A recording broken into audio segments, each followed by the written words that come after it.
నుంచి నేను మీ అందరికీ చక్రవర్తి.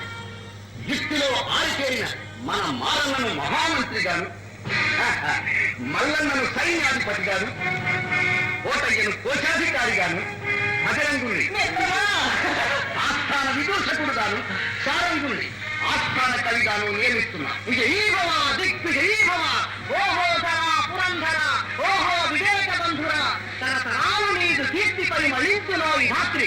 జయ హో కారుణ్యమూర్తి, జయ దిలీప చక్రవర్తి, జయ హో జయ హో జయ హో, జయ దిలీప చక్రవర్తికి జయ.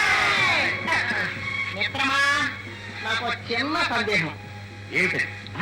ఏర్పాట్లన్నీ బాగానే ఉన్నాయి, కానీ మన రాజ్యానికి ఏదో పేరు ఉండాలి కదా? అవును, ఉండాలిగా. మరి మాతృభూమి కన్న తల్లి వంటి మన రాజ్యానికి మా అమ్మ పేరు పిలిచి అమరావతి ఎలా ఉంది? దివ్యంగా ఉంది. కానీ చిన్న సందేహం. ఏమిటి? అదే, రాజ్యం అంటే ధనం జనం సైన్యం బలం బలగం ఇవన్నీ ఉండాలి కదా. ఇదేమీ లేకుండా